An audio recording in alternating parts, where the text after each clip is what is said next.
tó ló ní sẹ́rẹ̀ o. Àtúntìdé o, kìkì àṣà. Àtúntìdé o, kìkì ọ̀rọ̀. Ọ̀la ní Mr. Fadul Saheed. Ẹ̀wà kan ọ̀kan Aládé. Àtúntìdé o, kìkì àṣà. Eba. Oh yes.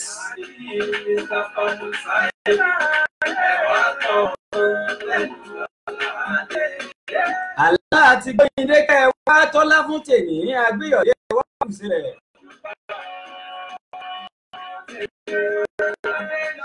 Ìran àgbẹ̀dẹ báyìí tó nílé arọ́. Onírèsé lọba tó bá jẹ́ ti gbá fífín. Àrà òkìtì tẹ́ ń wù yẹn kò ṣe dá wọlé ọ̀bọ kó o tó dákan ọ̀bọ ti dá púpọ̀. Ìbọ́lọ̀ náà ló lórí rẹ̀. Ìyá wa mo dúpẹ́ Wẹ̀mídá ẹ káàbọ̀ sórí ètò. Màláìkà ní mọ́tà ìwò ẹ káàbọ̀ sórí ètò. Ọlásadé ọmọ Làbákẹ́ ẹ káàbọ̀ sórí ètò.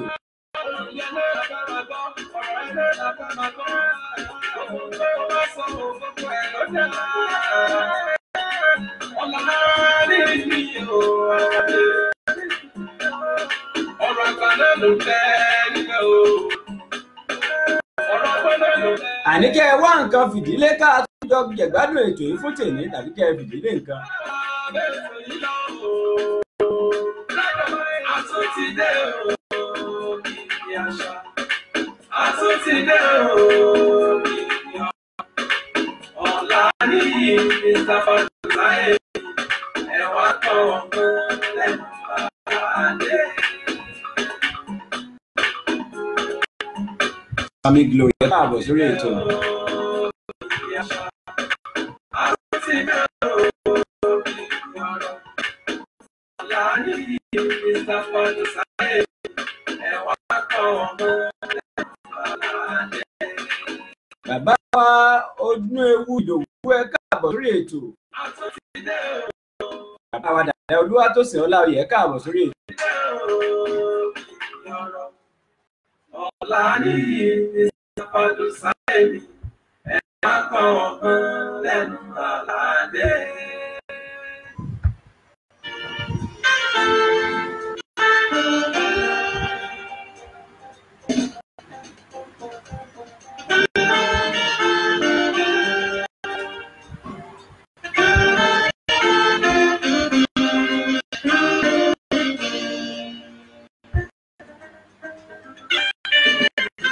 Ìyá wa Happy ẹ káàbọ̀ sórí ètò Happy Mọ́jowó.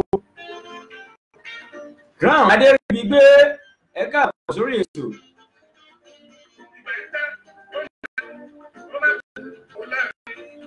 Gbogbo ẹ̀yin tẹ́ ń wò wá ẹ jọ̀ọ́ ẹ máa bá wa share invite àwọn ọ̀rẹ́ yín kí wọ́n láǹfààní láti wò wá.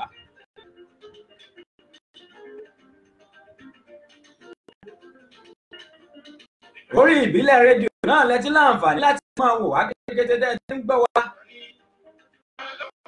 Àbíkalẹ̀ sí orílẹ̀-èdè UK nílùú London. Mo dúpẹ́ Ọlá Rúkàyà àti ẹ káàbọ̀ sórí ètò. Alájà Táíwò Àṣàbí ẹ káàbọ̀ sórí ètò.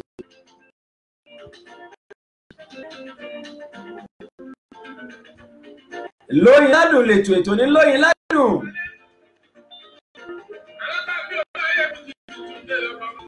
Ẹ kú weekend, ẹ kú déré. Ẹ káàsán lọ́dọ̀ tiyín. Ẹ káalẹ́ lọ́dọ̀ tiyín. Ẹ káàárọ̀ tó bá jẹ́ bá àárọ̀ lẹ́yìn wà lọ́dọ̀ tiyín ní àǹfààní àti máa wò á àti gbọ́ wá. Mo kí yín gbogbo tó wù kí atẹ́gùn ètò ìfẹ́ dé fún tèmi. Ọmọbọ́lá ọdún bá kú ẹ káàbọ̀ sórí ètò Lóyin Ládùn ètò Lóyin Ládùn. Nìkan ni àrà ọ̀tọ̀ ìbílẹ̀ rédíò tó fi kalẹ̀ sí orílẹ̀-èdè United Kingdom nílùú London.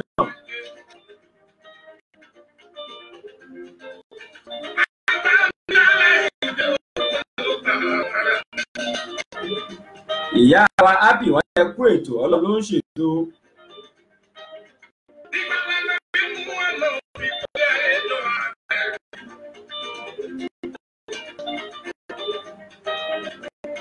Fèyí Sayọ̀ Àyìnlá Àràmá ẹ káàbọ̀ sórí ètò.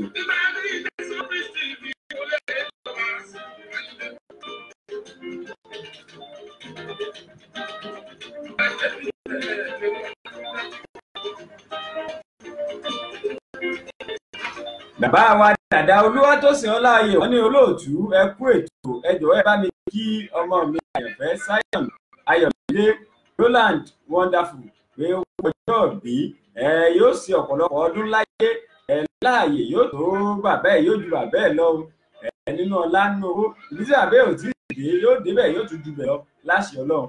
Elédùmarè happy birthday to you Roland, knowledge and understanding.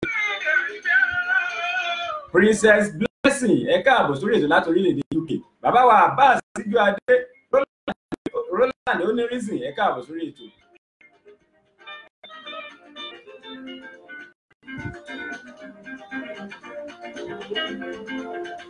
Yèyé Fúnmiláyọ̀ Láyínká ẹ káàbọ̀ sórí ètò fún tèmi.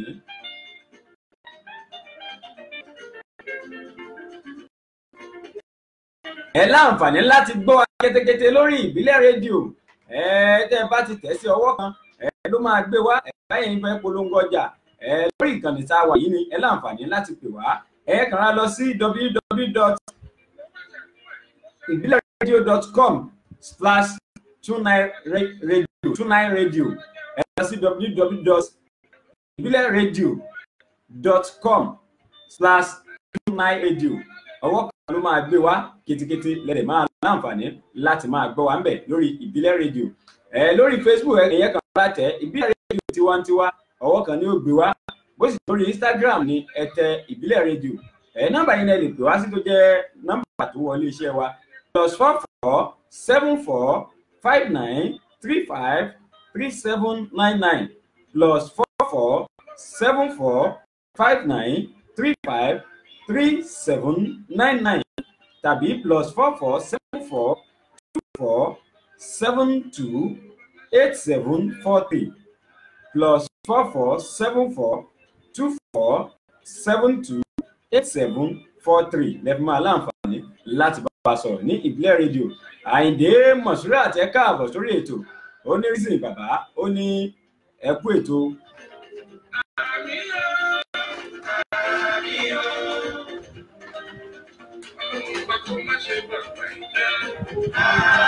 Ọlọ́run má bàgbà yìí jẹ́ fún gbogbo wa.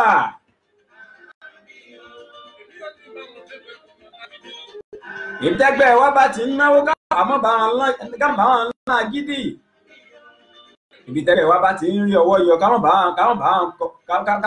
káàmọ́ tàwọ́ ná. Ọ̀kẹ́sọ́lá Janet ẹ káàbọ̀ sórí ètò. Akínsọ́lá Adéníkẹ́ Ọmọ́tóyọ̀sí ẹ káàbọ̀ sórí ètò.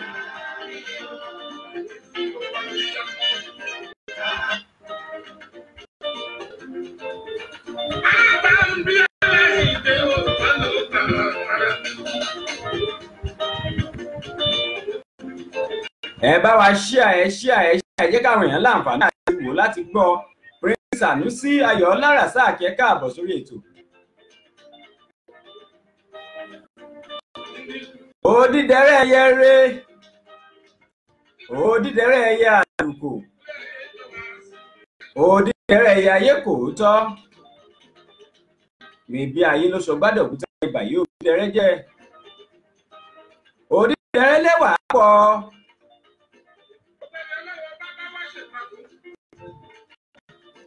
Ayé ò ní pa kádàrá wa dà sí ìdágbò yìí olólùfẹ́ ètò yìí àtèmi tí mò ń sọ̀rọ̀ yìí náà láṣẹ Ọlọ́run Elédùmarè. Lékan bàbá wa Lékan ẹ káàbọ̀ sórí ètò. Ọ̀rọ̀ yìí Ọlọ́run máa gbà yìí jẹ́ fún wa. Bàbá Olúwatósìn Dàda ẹ bá ń kí ìyàwó pásítọ̀ àmì.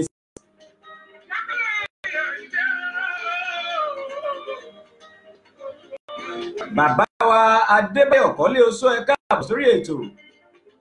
Akínsọ́lá Adéníkẹ́ Ọmọ́tóyọ̀sí wọ́n ní ẹ kú ètò. Àjàyí Adéọlá ẹ káàbọ̀ sórí ètò.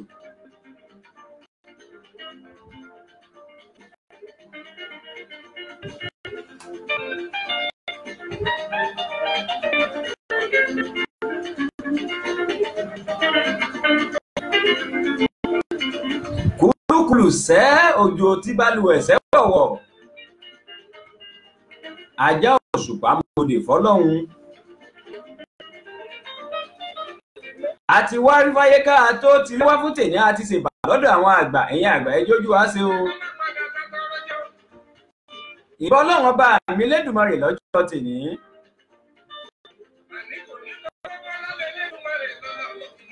kò ní kan fẹ́ẹ̀lì kọ̀ọ̀kan wọn bẹ́ẹ̀ tí ń láǹfààní láti wò ní àti gbọ́ mi ọwọ́ ọ̀bànújẹ́ bó ti wùlé ó kéré ó tóbi kò ní kàn kọ̀ọ̀kan nínú wa.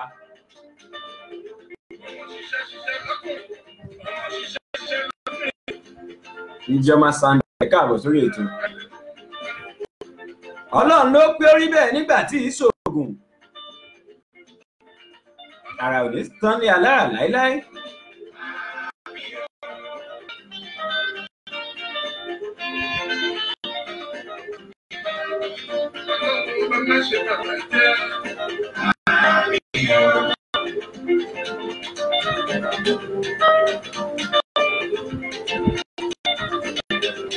ìbò olúwo lọ́jọ́ tèmi ìbéjìbọnà ìbàrọ̀nà sí òròkọ̀dẹ́fẹ̀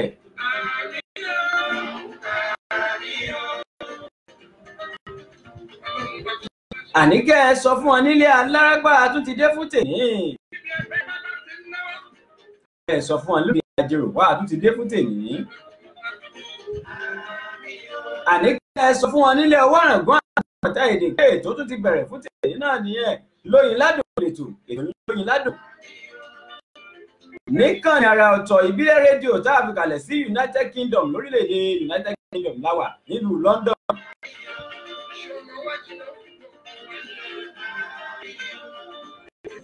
Iṣu ọmọ yóò jiná fún gbogbo wa bẹ́ẹ̀ orí olórí òsì ní kéré iṣẹ́ tá a bá ṣe. Olúwaṣeun Adékẹ́mi ẹ káàbọ̀ sórí ètò. Ó ní rísìn bàbá òun sọ pé sinimá àwọn yóò jáde láìpẹ́ ní kò pẹ́ kò jìnnà àkọlé ẹ̀ ni wọ́n pè ní Ronaldo ni wọ́n pè é. Janet Oyindàmọ́lá ẹ káàbọ̀ sórí ètò Olúwatìmílẹ́yìn. ní o nítorí àsìkò ẹjẹ́ àṣẹ báyìí ibi tá à ń lò jìnnà lónìí ibi tá à ń yà ló pọ̀ ibi tá à ń lò jìnnà ibi tá à ń yà ló pọ̀.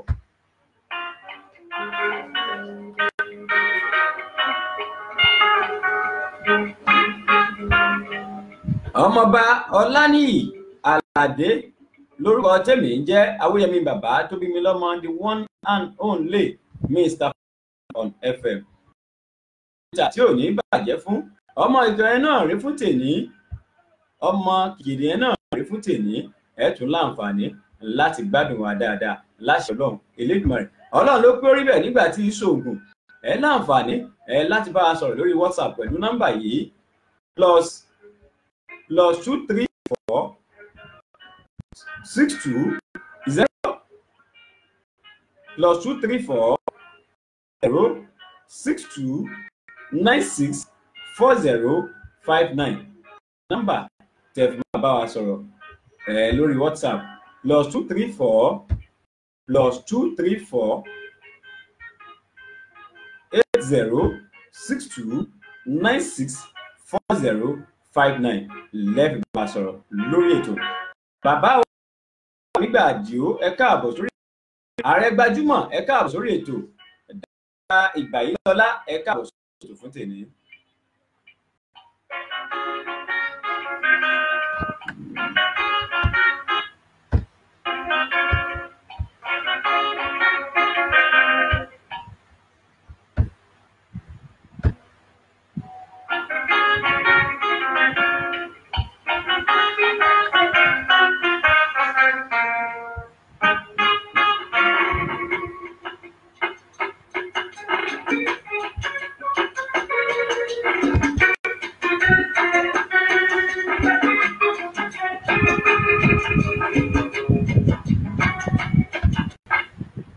ibi tá à ń lò jìnnà lónìí, ibi tá à ń yà ló pọ̀. Ohun tá à ń jẹ kọ́ là ń tà, kì í ṣòwò tí onígàrí tàbí èlùbọ́ lè kọ́. Ibi tá à ń lọ lónìí kò jìnnà, ibi tá à ń yà ló pọ̀. Ẹ káàbọ̀ lẹ́ẹ̀kan sí ẹ kú ilé lórílẹ̀‐èdè Nàìjíríà, ẹ kú ilé lórílẹ̀‐èdè Amẹ́ríkà, ẹ kú ilé lórílẹ̀‐èdè UK, ẹ kú ilé lórílẹ̀‐èdè Dubai, ẹ kú ilé káàkiri àgbáńlá gbogbo tẹ́ ti ń láǹfààní láti wà àti gbọ́ wa ní ìbílẹ̀ rédíò Tiwantiwa. Ibẹ̀ lẹ ti ń láǹfààní láti gbọ́ wa yìí. Àdúpẹ́ lọ́wọ́ Ọlọ́run Elédùà fún àǹfààní tá a rí gbà lórí ètò fún tèmi. Ẹ ṣeun bẹ́ẹ̀ ṣe ń wò wá, ojú tẹ fún òwò ò ní fọ́, etí tẹ fi ń gbọ́ wa kò sì ní di láṣẹ Ọlọ́run Elédùmarè. Ẹ máa láǹfààní láti bá wa share ìyá wa Ọmọlọ́lá. Ẹ káàbọ̀ sórí ètò Lọ́lá, wọ́n ní ẹ kú ètò, Ọlọ́run ló ń ṣètò, àwa kan ń gbìyànjú náà ni.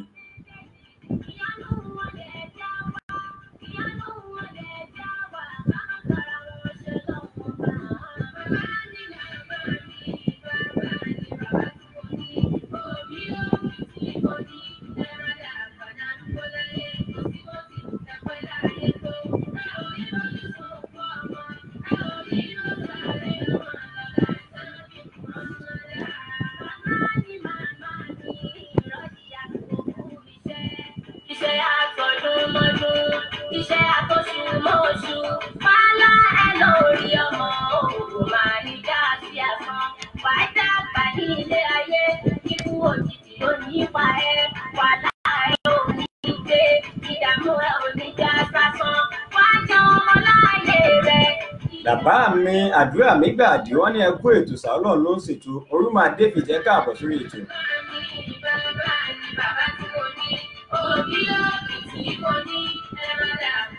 Mo kí gbogbo ẹ̀yin abiyamọ tẹ́ ń láǹfààní láti gbọ́ mi ní dédé àkókò tá a wà yìí.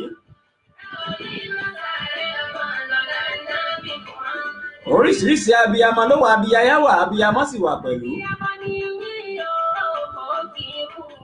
Mo kẹ́yìn abiyamọ abọ̀ ọ̀já gbọ̀rọ̀gbọ̀rọ̀ ẹ káàbọ̀ fún talẹ́ yìí, ẹ kú ilé fún tèmi.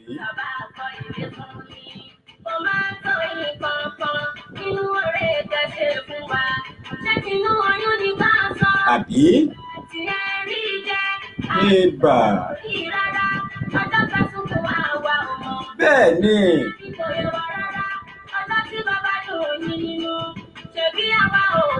Níbo là ń lọ fún talẹ́ yìí gan-an?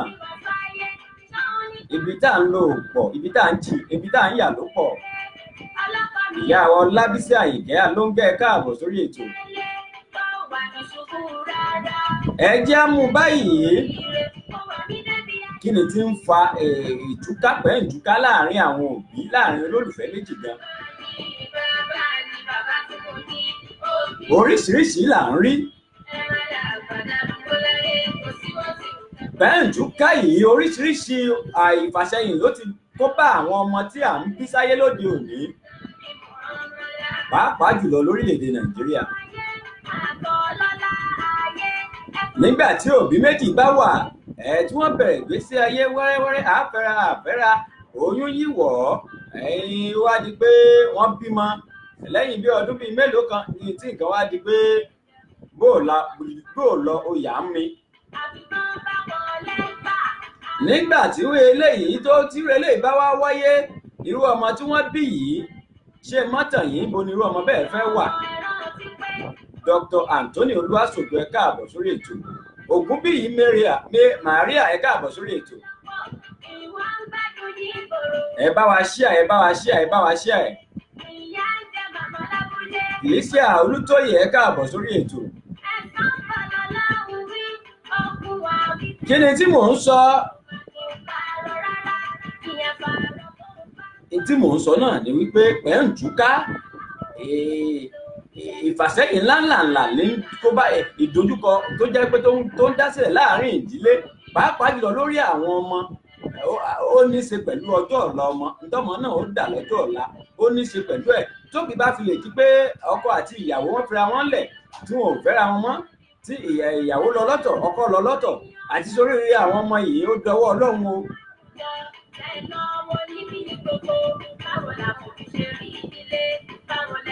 Òun ló jẹ́ ìrántí ọ̀rọ̀ kan.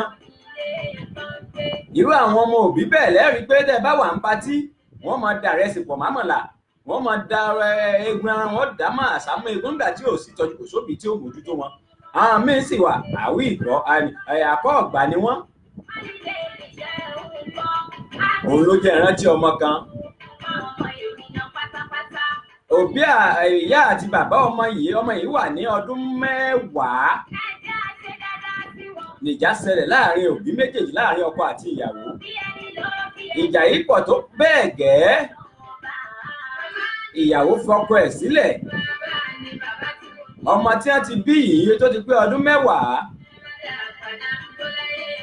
nígbà wọ́n tún ní èyí tí wọ́n bí léńjé ìyàwó ó gbé yẹn lọ rèé fífi ọkọ míì. Èyí tó wá jẹ́ ọmọ ọdún 10 yìí, bàbá tó bí kò sí ìmójútó, kò lè dá mójútó. Ó wá lọ rèé fi ọmọ yẹn ó fi sí ọ̀dọ̀ àbúrò ẹ̀ ìyẹn tí yẹn wà ní Ìbàdàn. Wọ́n wá mú ọmọ yìí wọ́n fi sí ẹnu iṣẹ́ pé wọ́n máa kọ́ṣẹ́. Ọmọ ò kàwé nígbà tí ò sẹ́ni tí ó rán nílé ìwé. Níbi tí wọ́n ti fi sí ẹnu kọ́ṣẹ́ yìí títí ń kọ́ṣẹ́, kò sí mójútó, kò sóúnjẹ, kò sí kan. Ọmọ ìyá máa lọ sínú ọjà láti lọ máa ṣàgbàrù, a máa lọ rèé sí àgbàrà, kó máa ṣe àgbàrù, kó máa báwọn èèyàn ṣe fẹ́ gbẹ̀rù ẹ̀jẹ̀ ń bá yín gbé níbo lẹ́yìn ń gbé lọ, iye báyìí lẹ́fún mi, iye báyìí ní gbà. Olórí Davido ẹ káàbọ̀ sórí ètò K-Money. Gẹ́gẹ́ bí tí mò ń bá bọ̀, ọmọ yìí ó ṣe bẹ́ẹ̀, ó ń ṣàgbàrù, ó ń báwọn èèyàn ṣàgbàrù nínú ọjà, ìfi ń jẹun, ìfi ń lọ síbi iṣẹ́ díẹ̀. Kí ni tí mo fẹ́ fàyọ nígbà tó yá mi títí ń ṣàgbàrù yìí, ó pàdé arákùnrin kan níbẹ̀ tí yẹn wá láti Èkó. Ìyá máa fún ní nǹkan lọ́tún lósì.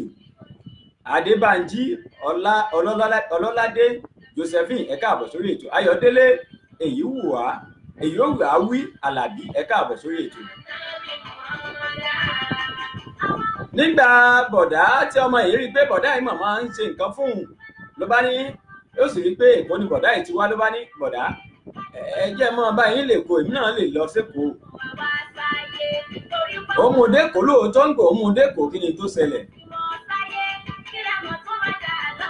Ìyá wa Adébánjí Ọlọ́ládé Josephine wọ́n ní ẹ kú ètò Ọlọ́run ló ń ṣètò.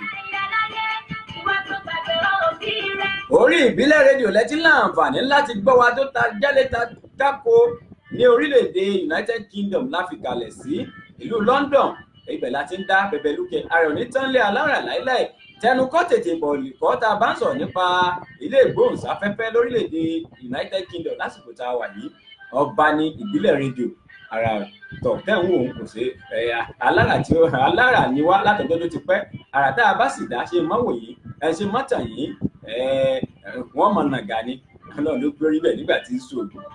Ọpẹ́ pàtàkì lọ́wọ́ aláṣẹ àti olùdarí iléeṣẹ́ ìbílẹ̀ rédíò Ìyá Ìbàdàn authentic Ìyá Ìbàdàn kò ní bàjẹ́ fún yín láṣẹ Ọlọ́run Elédùmarè. Ṣé mọ́tàn yìí wọ́n mú ọmọ pa ó dèkó nígbà wọ́n mú ọmọdé kò ó dojú rin. Ẹ mọ̀ pé wọ́n sọ pé àwọn ọmọ ojú rin nílùú Èkó pàápàá tí wọ́n máa ń wà lóṣòdì wọn ẹ ti mọ̀ wọ́n. Àwọn kan wà nínú wọn tí wọ́n dá, àwọn kan wà tó yẹ pé ọmọ bá rí àjàgbà ni, àwọn kan wà nínú wọn ọmọ bá ní àtọrọ ni wọ́n. Ọmọ yìí débẹ̀ ń gbò débẹ̀, ó bẹ̀rẹ̀ látòrí pé à ń bá ní gbẹ́rù ní sálábàárù díẹ̀díẹ̀ láti ojú Yorùbá rẹ̀ tó sọ̀kalẹ̀ láti ìlú kan báyìí tí ń bọ̀ láti ìpínlẹ̀ Ọ̀ṣun ni o, ìpínlẹ̀ Ọ̀yọ́ ni o, ìpínlẹ̀ Kwara State ni o, ìpínlẹ̀ Kwara lọ́hùn, ẹni tó ń bọ̀ láti ìpínlẹ̀ Ògùn gbogbo yóò mọ̀ pàdé wọn yóò ìjábá yín gbẹ́rù a lè gbẹ́rù yìí mo lẹ̀ ń gbẹ́rù yìí lọ.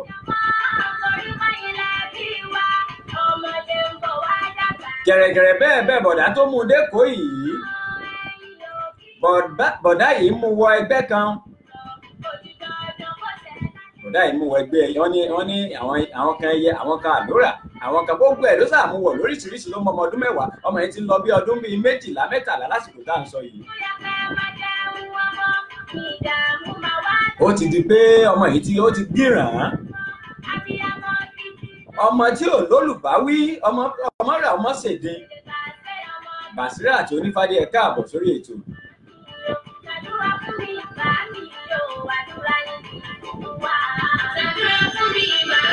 nígbà tó yá ọmọ yìí ó ti ìwà àbàjẹ́ ti gbogbo lára òun náà ti di ẹni tí ń bá yàn já báàgì gbà tí ń di àwọn tí ń dáyàn lọ́nà ọmọ kékeré. Wọ́n ti ní kápọ̀sì bí àṣẹ ilé ìbò, wọ́n ti ní ẹgbẹ́ tí wọ́n ń kó kí tó yẹ pé ibi tí wọ́n bá wọ̀ báyìí àwọn ẹlẹ́gbẹ́ òkun ó ti mọ̀ pé àwọn Jagunlabi dé. Akins Moses ẹ káàbọ̀ sórí ètò. Kí n má fọ̀rọ̀ gùn,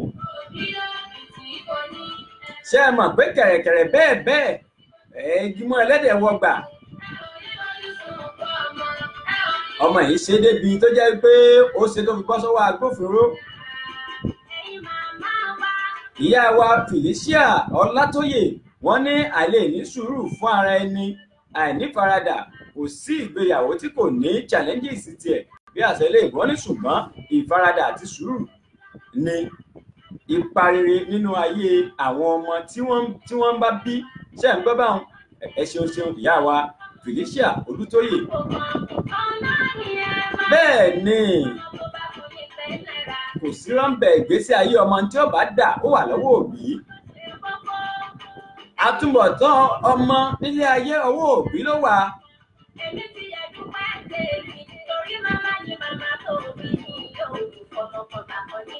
Abdulateef Arógundádé ẹ káàbọ̀, gbogbo Orísun FM ń kọ́ lórílẹ̀‐èdè Nàìjíríà nílé Ifẹ̀. Ẹ ṣeun wo. Ẹ bá kí wọ̀dá mi Ọláyínká Ìbíkúnlé Mr. Lánàá. Ẹ bá kí bọ̀dá mi Délé Amúsàn, ọmọ ẹlẹ́rù pàṣẹ ọmọ ọlọ́rọ̀ ẹ̀pá tiẹ̀.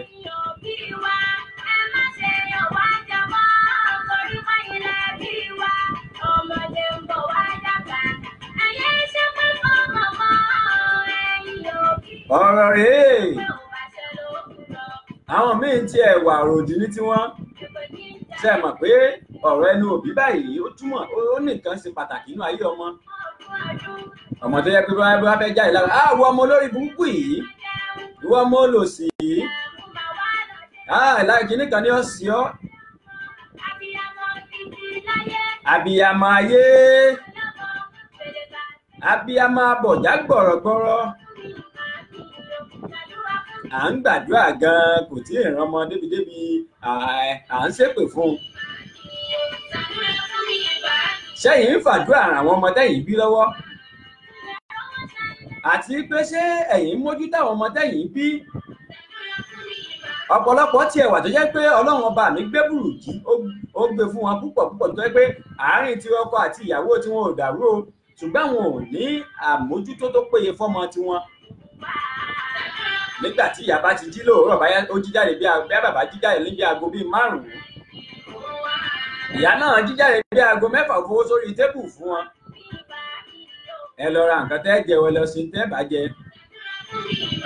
Nígbà tí wọ́n bá fi dé lálẹ́ ilẹ̀ ti ṣú, yóò ti tó bí aago 10 alẹ́ káwọn méjì ó tó wọlé, ìyẹn bàbá àti ìyá. Ṣé rí i pé mẹ́wàá ń ṣẹlẹ̀, kọ́lọ̀ wọn ṣàánú wa ni.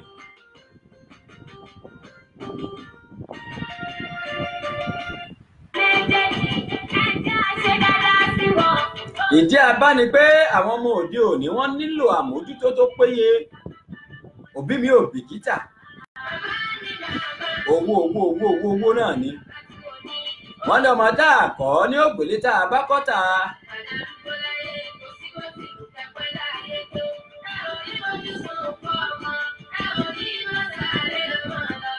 Ọlọ́run ò ní jẹ́ tún wá padà dára wa lẹ́bi pé kí la bímọ sáyé fún.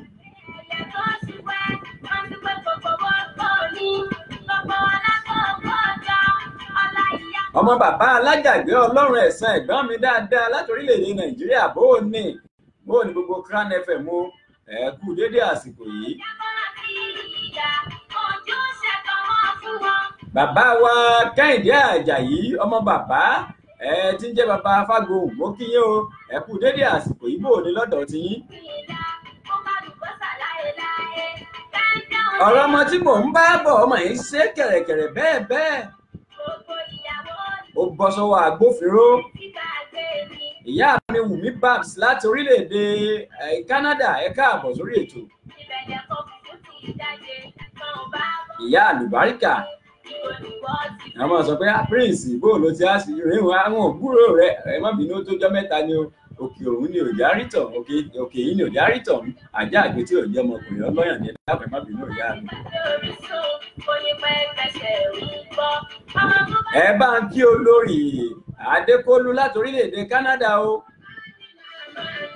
wọ́n sì kú ìmúra ẹ̀yin méjì ẹ kú ìmúra oyè tẹ́jẹ́ láìpẹ́ tí ó wáyé ní kọ̀pẹ́ kò jìnnà ní ààfin bàbá mi jìbìnìrí àti àfúnni bàbá mi aláyélúwà His Imperial Majesty ọba aláyélúwà adéyẹyè ẹni ìtàn ògúnwùsì kábíyèsí o mo gbóṣùbà forí adé kò tẹríba forí adé bàbá kádé ó pẹ́ lórí kíbà tó pẹ́ lẹ́sẹ̀ kírùkẹrẹ ó pọ̀ láàfin ẹ̀sìn ọba yóò jẹ́ kó pẹ́ o. ọ̀ṣọ́lọ́pọ̀ wa wá sáyé torí pọ̀pọ̀lọpọ̀ àwọn òbí mọ́ tí wọ́n sáyé kí lẹ́mọ̀ tó má dà lọ́la ṣẹ́yìn ò ráyé wá abiyamọ ṣẹ́yìn aláyé ìwà tó gbàgbọ́ òbí rẹ̀ olè lójú rẹ̀ lọ́dún.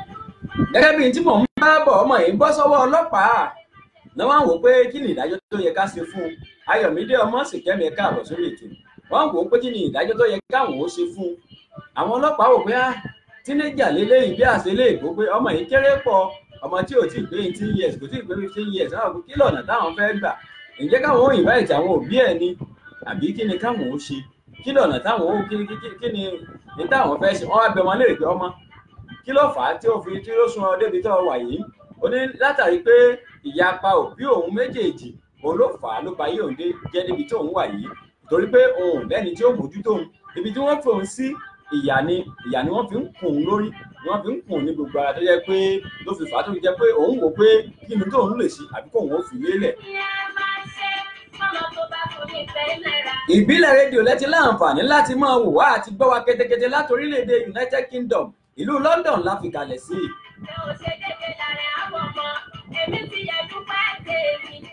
Ọlọ́run ó ṣàánú wa ni.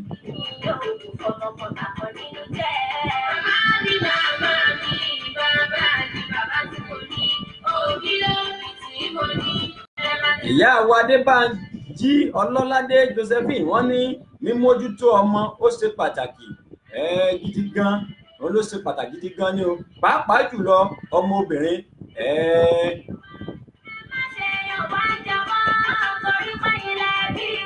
wọ́n ní wàhálà wa kò ní já sásán o àmì Abímbọ́lá K Ọládàpọ̀ ẹ káàbọ̀ sórí ètò.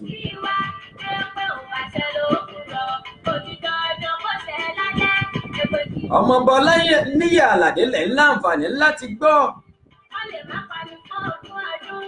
Ọlọ́run ló pé orí bẹ́ẹ̀.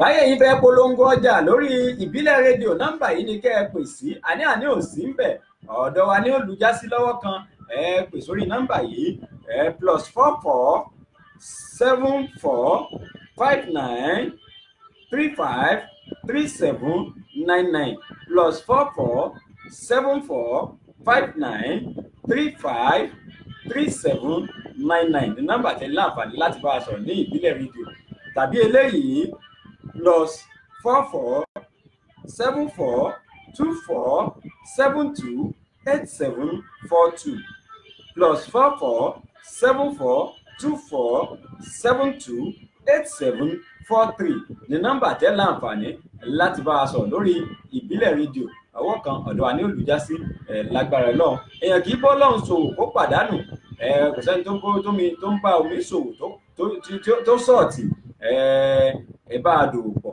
àjọ sì kú gbàjẹ́ torí pé Ọlọ́run ló pé orí bẹ̀ nígbà tí ṣògùn Ọlọ́run ọba mi òun ní ìpilẹ̀ṣẹ̀ ọgbọ́n wa ní ìbílẹ̀ rédíò Ọlọ́run ló sì pé orí bẹ̀ Ọlọ́run tó wá ń tì wá lẹ́yìn kò ní padà lẹ́yìn wa àti gbogbo ẹ̀yin olùfẹ́ ìbílẹ̀ rédíò tẹ́ láǹfààní láti máa gbádùn wa ní gbogbo ìgbàkígbà àwa náà sì ní àti ní disappoint bí àṣà ilé ìbò àní lójú tì yí gbogbo ẹ̀ tí ń gbádùn wa ẹ̀ túbọ̀ máa gbádùn wa síwájú àti síwájú sí ìyá wa Janet Oyíndàmọ́lá ọmọ Olúwatìmílẹ́yìn wọ́n ní kí Ọlọ́run ó ṣàánú fún wa ni kò sí ẹ̀dá kan tó gbà á ládùúrà pé kí ibùjókòó òun kó bàjẹ́ ṣùgbọ́n kí Ọlọ́run kó gbà fún wa ni ẹ ṣé o.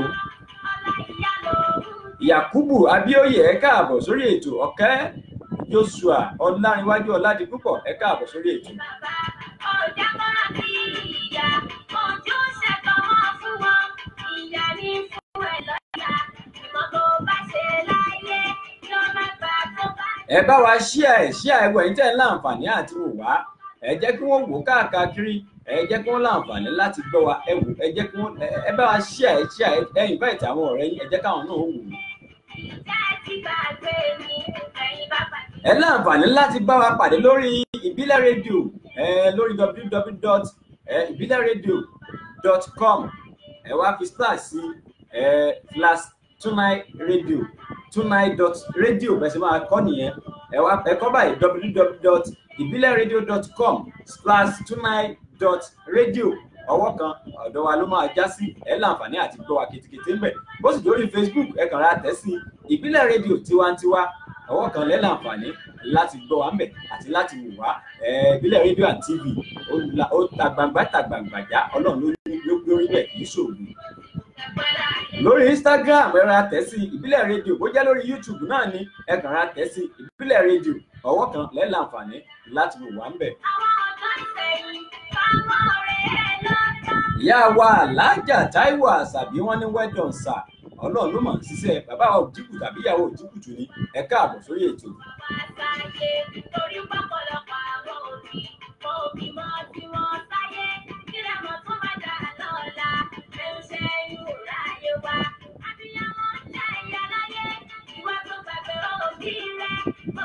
Bàbá mi Abdulaziz Abíọ́lá ẹ káàbọ̀ Isaac ẹ káàbọ̀ sórí ètò kẹ́yìn náà dáadáa ẹ kú àtìgbàdégbà jẹ̀mí látọjọ́ tó ti pẹ́ ní tilétilé tó ti pẹ́ ẹ ṣe ń ṣe wọn kò ní bàjẹ́ fún wa láṣẹ Ọlọ́run Elédùmarè.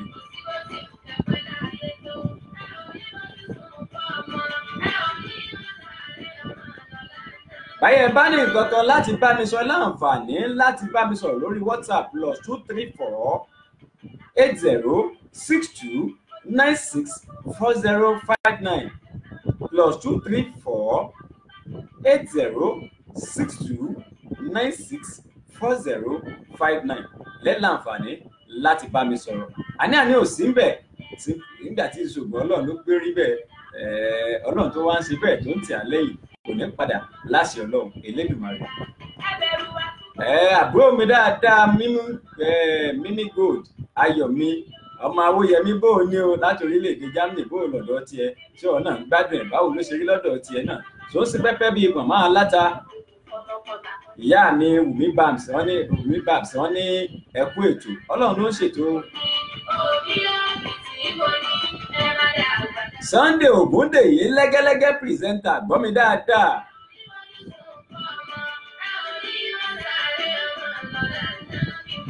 Olúwa farabalẹ̀ dámilọ́lá lórí ògo bó o ní lọ́dọ̀ tiẹ̀ náà mo mọ̀ kí yín ẹ kú dédé àsìkò yìí.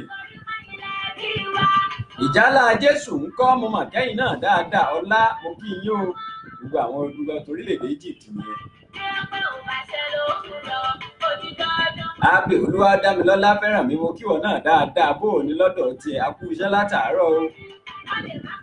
Àwọn tó wà lórílẹ̀-èdè Egypt ẹ kórè kò dé láṣẹ Ọlọ́run Elédùmarè àti gbogbo àtà wà lájò pátápátá wọn ò ní faṣọ aránṣẹ́ sí wọn ò ní fẹ́rù aránṣẹ́ sí láṣẹ Ọlọ́run Elédùmarè ohun tá a jẹ là ń wá kí àní pàdé tí ó jẹ wá pápẹ́ òfin kò ní mú wa lọ́wọ́ láṣẹ Ọlọ́run Elédùmarè ogun wọn deportation kò ní jẹ́ tiwa láṣẹ Ọlọ́run Elédùmarè ní gbogbo tó wù ká ti láǹfààní láti máa wà lókè òkun mo kí yín o mo kì yín ẹ kú fọmọnìyàn ṣe ẹ kú iṣẹ́ ẹ kú kó lè dá tí gbogbo wa ń bá kí láṣẹ Ọlọ́run Elédùmarè a sì ní ṣìṣe o a ní sílẹ̀ tẹ̀ láṣẹ Ọlọ́run Elédùmarè.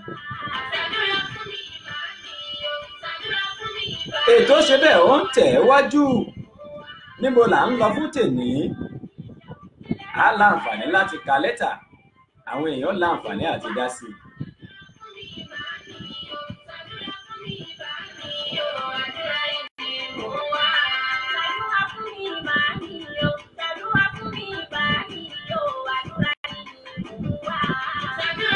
Bàbá wa Bímbọ́ Ọlárìndé mo kí káàbọ̀ sórí ètò. Nítorí àsìkò a láǹfààní láti ka lẹ́tà gẹ́gẹ́ bí mo ti sọ ṣùgbọ́n kó tó di pé a ka lẹ́tà mò ń bọ̀ náà.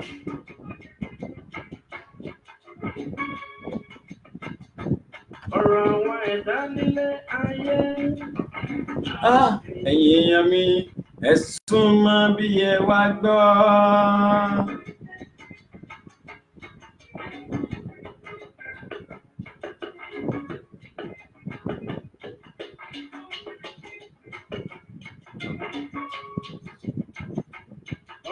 Àbísọ́lá Oyèdòkun káàbọ̀ sórí ètò.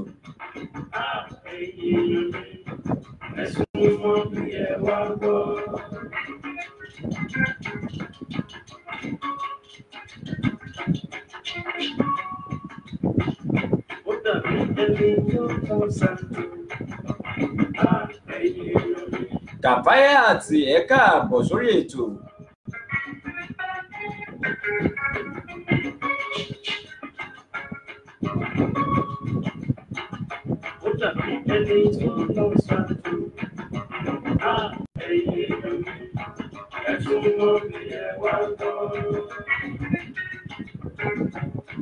Lóyin Ládùn lètò tẹ́ ń láǹfààní láti gbọ́. Lóyin Ládùn lètò ètò ní Lóyin Ládùn níkànnì àrà ọ̀tọ̀ ìbílẹ̀ rédíò and TV tiwantiwa ibẹ̀lẹ̀ tí láǹfààní láti gbọ́ àti láti wò wá tá a fi kalẹ̀ sí orílẹ̀-èdè United Kingdom nílùú London ibẹ̀ la wà tá a ti ń dá bẹ̀bẹ̀ lúkẹ́.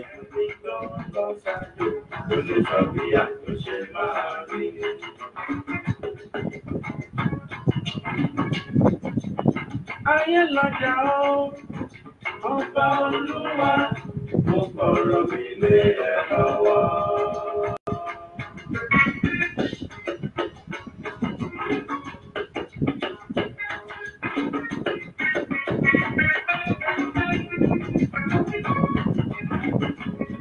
Ìyá wa olórí Ṣùgbọ́nlá Adékọ́lú màmá láti orílẹ̀-èdè Canada ẹ káàbọ̀ sórí ètò bó lọ́dọ̀ tí yín o ẹ ṣeun ṣeun o.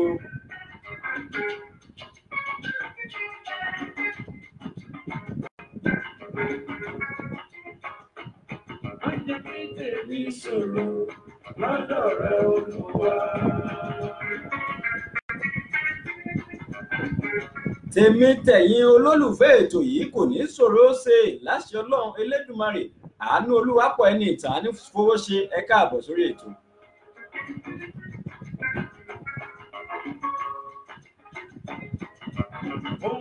Ẹ bá wa share tẹ́ ẹ bá ti láǹfààní àti wò wá gbọ̀yìn tẹ́ ń wò wá ẹ bá wa share jẹ́ káwọn èèyàn láǹfààní àti wò bí wọ́n tún gbọ́ wa. Bísí Ọláwálé ẹ káàbọ̀ sórí ètò.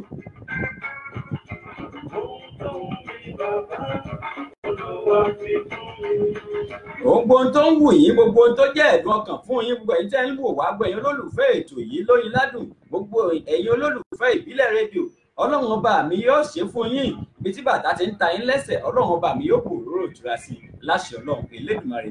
Ìyá wa Ọbalolúwa Ṣemílógo wọ́n ní olóòtú ẹ kú iṣẹ́ o ẹ kú iṣẹ́ takuntakun Ọlọ́run ló ń ṣiṣẹ́ àwa náà ń gbìyànjú ni.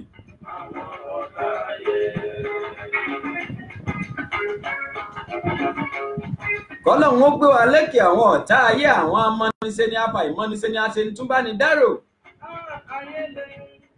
Ayé lè pọ̀.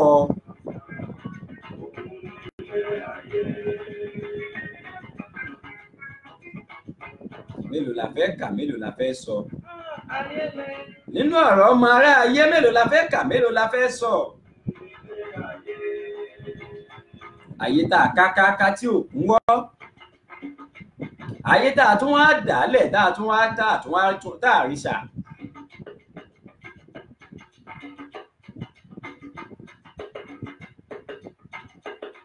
Ọ̀rọ̀ ayé ká fi síbì kan ká mẹ́nu kúrò ńbẹ̀ ni.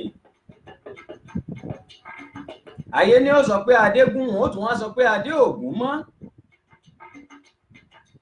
Ẹlẹ́nu méjì lọmọ ará ayé. Bẹ́ẹ̀ ni bí kú ilé ọ̀bá pani tòde ò lè pani. Wàláì kò sí rọ́ńbẹ́.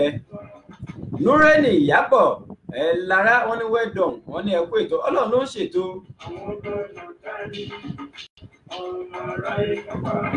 Àwòyẹmí Gbẹ́ngà olùṣọ́ àtàtà olùṣọ́ àjàrà ẹ káàbọ̀ sórí ètò láti orílẹ̀-èdè Nàìjíríà ẹ bá ń kí bàbá mi nínú Olúwa Mọ́sùpírà Evangelist Akínsànyà Akínbámi tìjọ CCC Òkè Ọ̀gbọ́ Central Parish Ọlọ́run ṣògo lókè Ọ̀gbọ́ nílé Ifẹ̀ ẹ bá ń kí wọn dáadáa wọn kú dédé àsìkò yìí o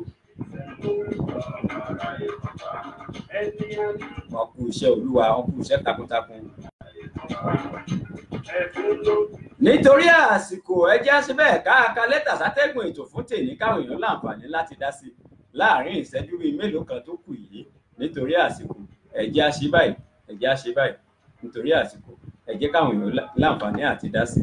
Níta dá sí lórí ètò lálẹ́ yìí kì í ṣe tó pọ̀ á láǹfààní láti dá sí.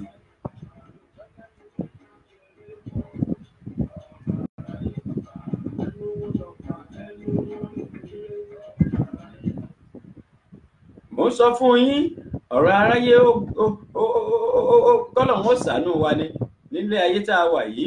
Mélòó la fẹ́ kà, mélòó la fẹ́ sọ. Aráyé ọ̀rọ̀ ayé ká mẹ́nu kúrò ká dákẹ́ ń bẹ̀ ni. Bí bẹ́ẹ̀ kọ́ Olúwa yóò tún lọ rèé sọ nǹkan míì tí ò yẹ kó sọ. Gbémisọ́lá Adébáyọ̀ ẹ káàbọ̀ sórí ètò. Ọ̀rọ̀ ayé lágbàá pọ̀ ẹni ìjà òde bá báyìí ní gbẹrẹ ẹ̀ lọ́kùnrin kọ́lọ̀ wọn ṣàánú wa ni nílé ayé tá a wà yìí. Oríṣiríṣi ìwà làwọn èèyàn ń wù, oríṣiríṣi nǹkan làwọn èèyàn ń gbé ṣe nílé ayé tó yẹ pé yóò mú ilé ayé ọ̀ǹkan yóò mú dojú sùn yàn nígbà míì. Ẹ wò pé ṣé lágbájá sódà lè ṣe báyìí fún mi, títà mẹ̀dì ó lè ṣe báyìí fún mi. Ìyá wa Gbémisọ́lá Adébáyọ̀ wọ́n ní happy Jimat kí ẹ ṣeun kú bẹ́ẹ̀ ṣe ń tẹ̀lé wa bẹ́ẹ̀ ṣe ń bá wa bọ̀. Gbogbo ẹ̀yin tẹ́ ń wò wá náà mo kí yín o, gbogbo yín mo kí àti gbogbo ẹ̀yin tó yẹ pé ẹ̀ ń láǹfààní àti gbogbo ẹ̀yin ò tiẹ̀ sọ nǹkan kan, gbogbo yín náà ni mo kí, mi ò lólódì ẹnìkan. Wọ́n ní ẹ kú ètò sá, Ọlọ́run ló ń ṣètò kì í ṣẹ̀dá. Àdúpẹ́ fún àǹfààní tá a rí ìgbà tó lọ́wọ́ bá a sì gbà fún wa. Kí lọ́nà àbáyọ? Kò sí nǹkan náà lọ́nà àbáyọ ò sí fún kí lọ́nà àbáyọ. Ọ̀nà àbáyọ kò máa yé mi fẹ́. Ọ̀nà àbáyọ kò máa yé mi. Àmì ní pátá délé máa yé mi. Ọ̀nà àbáyọ kò máa yé mi. Kí lọ́nà àbáyọ? Ẹ là mí lóye, ẹ jọ̀ọ́ yé mi, ẹ là mí o. Ìyá Mariam lè bá mi jí Gbádébọ̀ ẹ káàbọ̀ sórí ètò. Ọ̀nà àbáyọ kò máa yé mi. Láǹfààní àti ka lẹ́tà atẹ́gùn ètò fún tèmi ẹ sì láǹfààní láti dá sí láṣẹ Ọlọ́run Elédùmarè. Kí ni tá a fẹ́ sọ lénìí, kí ni tá a fẹ́ pẹ̀lú lábala ọ̀nà àbáyọ tẹ̀yin ọmọ Nàìjíríà tẹ́sí láǹfààní láti gbọ́. Ẹ já ṣe báyìí, ẹ já láǹfààní àti ka lẹ́tà ìṣàtẹ́gùn káwọn èèyàn láǹfààní láti gbọ́. Gbogbo ẹ̀yin tẹ́ ń wò wá wo yín mo kí àkú àtàárọ̀ àkókò lè dájú tí gbogbo wa ń bá kí kò ní bàjẹ́ fún wa láṣẹ Ọlọ́run Elédùmarè. Èyí tá à ń lọ lónìí ò jìnnà bí tá à ń yà ló pọ̀ ni. Ìyá wa Gbémisọ́lá Adébáyọ̀ wọ́n ní in fact no be small thing thing dey happen for this life again make God help us. Príjì làwọn fi kọ́ ìkọlọ́hún ó ṣàánú wa ní ìkọlọ́hún ẹ̀ ọ̀pọ̀ ẹ̀ wá ní àṣẹ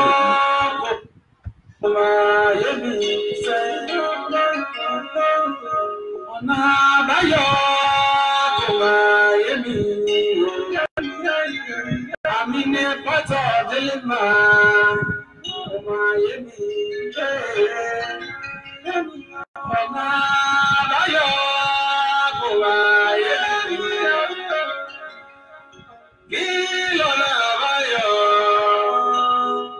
Ẹ là mí lóye, ẹ jọ̀ọ́ yé mi. Mọ̀ sí Ìyàndá Òkìkí Ọlá Àyìnlá ẹ káàbọ̀ sórí ètò. Ọ̀nà àbáyọ kò máa yé mi. Ọ̀nà àbáyọ kò máa yé mi.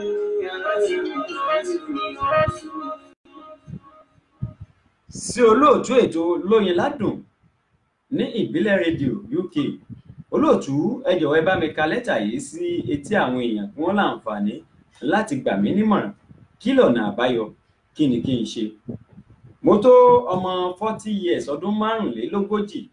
mo jẹ́ òṣìṣẹ́ iléeṣẹ́ ìjọba nílùú kan tí mo forúkọ bò láṣìírí.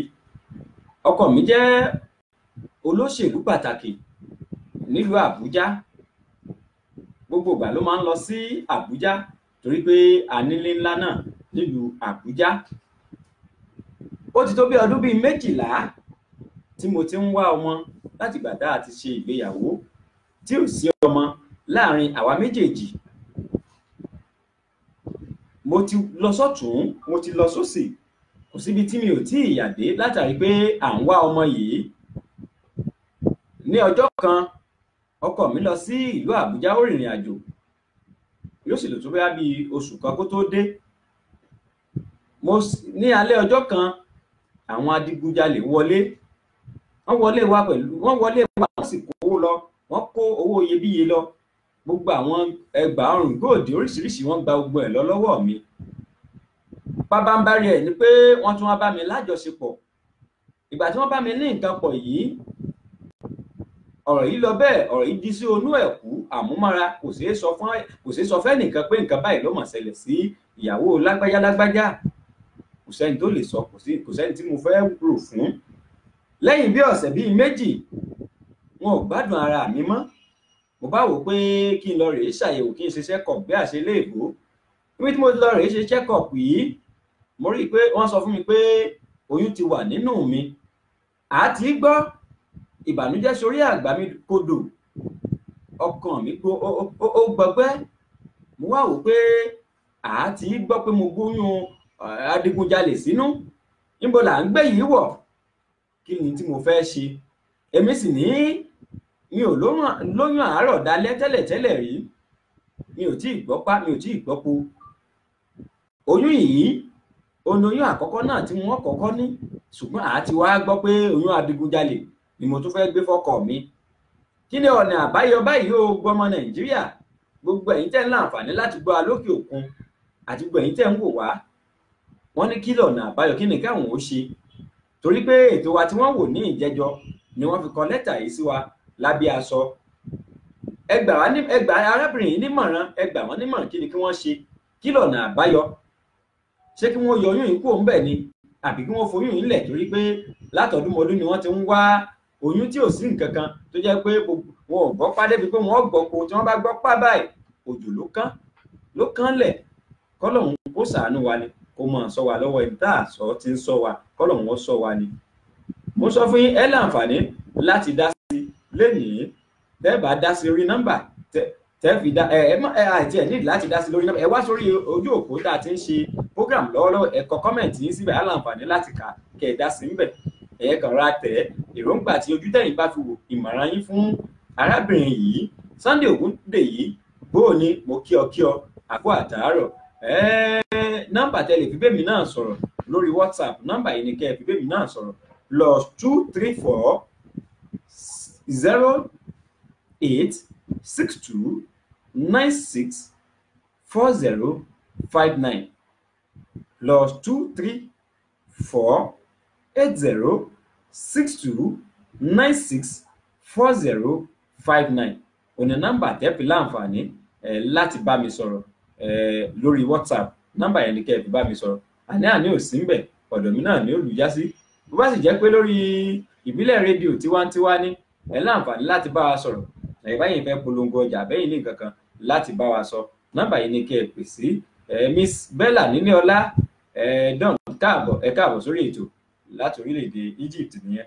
Ẹ já ṣe báyìí, ẹ pè sórí nọ́mbà yìí fún ẹ̀yin tẹ́ bá fẹ́ bá a sọ̀rọ̀ lórí ìbílẹ̀ rédíò ọwọ́ kan, ọ̀dọ̀ wa ní olùjásí +44 74 59 35 37 99 +44 74 59 35 3799 WhatsApp nọ́mbà wa náà ni, tàbí +44 74 24 72 8743 +44 74 24 72 8743 tàbí kẹ́ ẹ kàn sí wa lórí ìbílẹ̀ rédíò tiwantiwa lórí Facebook, ìbílẹ̀ rédíò and TV lórí Facebook, ọ̀dọ̀ wa ọwọ́ kan lẹ́nu já sọ́dọ̀ wa. Bákan náà lórí Instagram ìbílẹ̀ rédíò, lórí YouTube ìbílẹ̀ rédíò.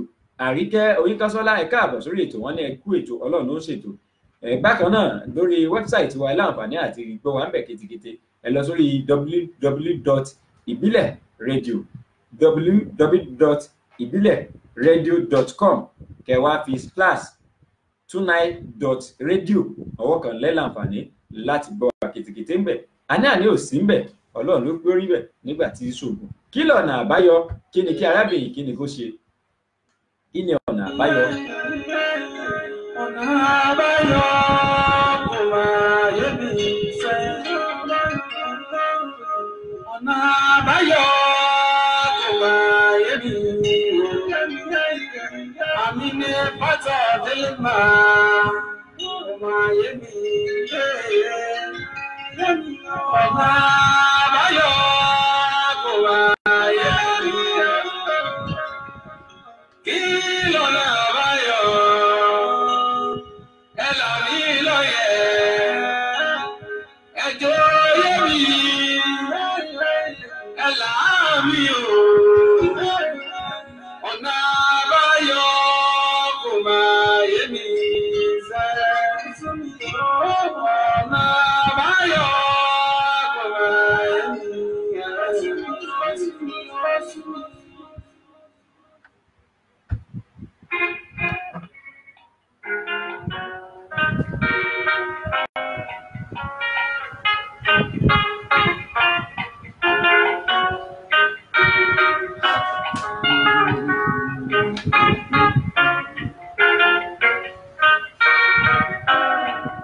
Àbímbọ́lá Elúbùnmi Elúsanmí ẹ káàbọ̀ sórí ètò.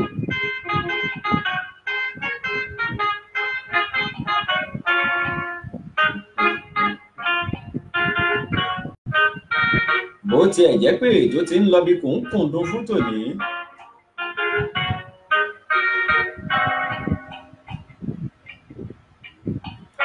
Ọlọ́run ló ń ṣètò.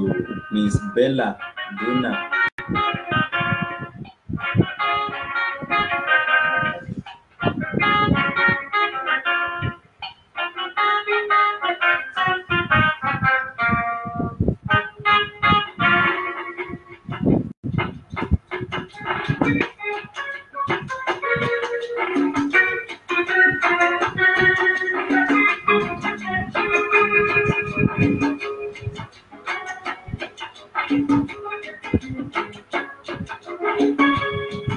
Bọ́lá Gbàdàmọ́sí ẹ káàbọ̀ sórí ètò.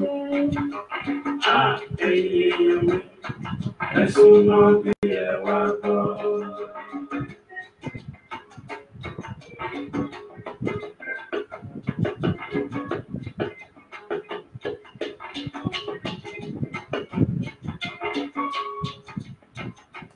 Ọ̀rọ̀ àwọn ẹ̀dá nílé ayé.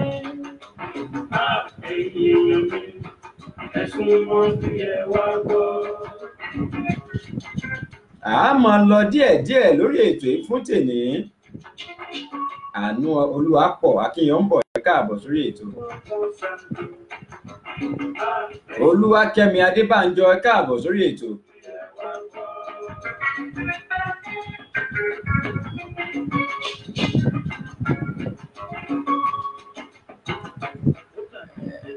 Bàbá wa Abdulaziz Abíọ́lá wọ́n ní àwọn kọ kọ́mẹ̀ntì tí wọ́n ní tó bá jẹ́ wípé kò lè bí ọmọ yìí, wọ́n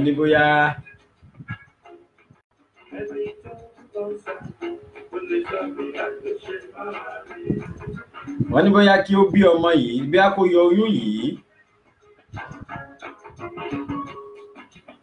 nítorí pé kó má bàa pàṣán, àti pé ẹnu wo ló fẹ́ fi sọ gan. Wọ́n ní ẹnu wo ló fẹ́ fi sọ. Àbísọ́lá Owójọrí ẹ káàbọ̀ sórí ètò. A máa lọ díẹ̀díẹ̀ lórí ètò ìfúntè ní oníyànṣe ọlọ́bẹ̀ ṣe pẹ̀yìn tẹ́ bá a jẹ́ náà ẹ̀kọ́ ìbínú.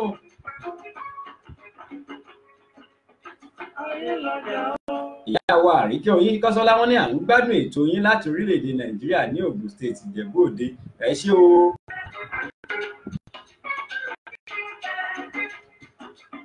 àbí sọ́dọ̀ owó ìgbẹ́rin wọn ní wẹ́dọ̀ wọn. Nítorí àsìkò ọjọ́ tirébí àná òru tirébí àtiwọ̀ Àjíbọ́lá Ọlọ́ládé ẹ káàbọ̀ sórí ètò. Àánú Olúwapọ̀ Akínyànbọ̀ wọn ní wẹ́dọ̀ sà. Alfred Abọ́sẹ̀dé ẹ káàbọ̀ sórí ètò. Ẹja mélòó èkó ń bẹ̀ ká tó máa lọ. Janet Oyindàmọ́lá Olúwatìmílẹ́yìn wọ́n ní my own advice is that she should tell her husband and see what will happen. I don't advise her to remove it o. Ìyá wa Felicia Olútóyè wọ́n ní tí ó bá ṣe oyún yìí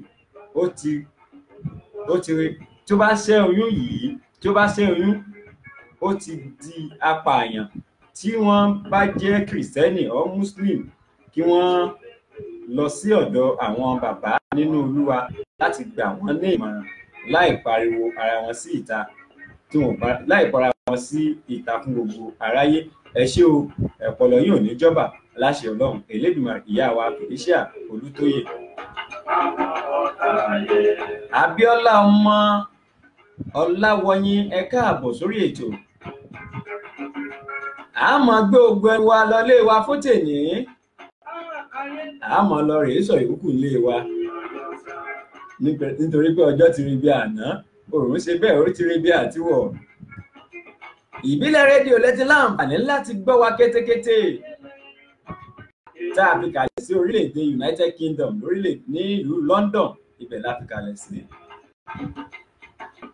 Bẹ́ẹ̀ bá ní nǹkan kan láti bá mi sọ lẹ́yìn ètò ìrọ̀lẹ́ tàbí kẹ́ ẹ tẹ́ sí +234 8062 964059 +234 8062 964059. Títí jọ́ mẹ́jọ tá a máa pàdé lórí ètò yìí.